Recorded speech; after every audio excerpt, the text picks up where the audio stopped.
आता मला काय सांगाल की मुंडे प्रकरणात आता आपण जर बघितलं तर वैज्ञानिक चाचणीची या ठिकाणी झालेली आणि त्याचे टेस्ट रिपोर्ट आता एसआयटी कडे सपोर्ट करण्यात आलेला आहे आणि एसआयटी आता न्यायालयाला ते सादर करणार असल्याची सूत्रांची माहिती आहे. नाही, आता ती तर प्रक्रिया आहे, ती होणारच. नार्कोटिक्सची असेल, ब्रेन मॅपिंगची असेल, ही प्रक्रिया होणार आहे आणि ती अहवाल आल्याच्या नंतर तो कोर्टापुढे सुद्धा सादर होणारच. कारण त्याच्यात खूप कुमार साहेब ऍक्टिव्ह आहेत. कुमार साहेब असं एक माणूस आहे, हे आम्ही ऐकून येत. आपल्याला त्यांचे काय कधी भेट नाही, ओळख नाही. कुटुंबाने मागणी केली, आपणही मुख्यमंत्र्यांना सांगितलं की हेच पारदर्शकपणानं चौकशी करू शकते, तर हेच पाहिजे.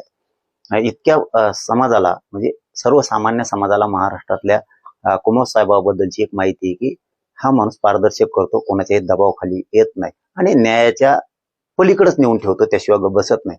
म्हणून तो अहवाल आल्याच्या नंतर एकदा कुमार साहेबांच्या हातात पडला की तुम्ही कल्पनाही करणार नाही अशी नावं जाणार आहे. पण मी त्याच्यावरती मला माहित असून सुद्धा काही गोष्टी मी बोलणार नाही आता की तपास किंवा लावून नार्को टेस्ट पर्यंत आणला, एसआयटी पर्यंत आणला, मुख्यमंत्र्यांचे त्याच्यात स्वतः लक्ष घातलंय, इथपर्यंत तो विषय आणून ठेवलाय. पण तपास यंत्रणेला काही अडचणी येऊ नयेत म्हणून आपण प्रत्येक गोष्ट बोलून दाखवावीच असं काय नसतं. तुम्ही शांत डोक्यानं सुद्धा कार्यक्रम चांगल्या प्रकारे करू शकता. हे महाराष्ट्रातले जीवन काढणार नाही. खूप झाले परळी, कधी कल्पना दिवसानं त्याच्यात येणार, काही दिवसांनी आता टप्पा आहे, हळूहळू हळूहळू हळू सुरू आहे. हे त्यामुळे हे होणार आहे. पण शॉक बस, हे नाव भयानक आता पुढे आले. परळी हादरून जाणार आहे, हादरून. हे लक्षात ठेवा.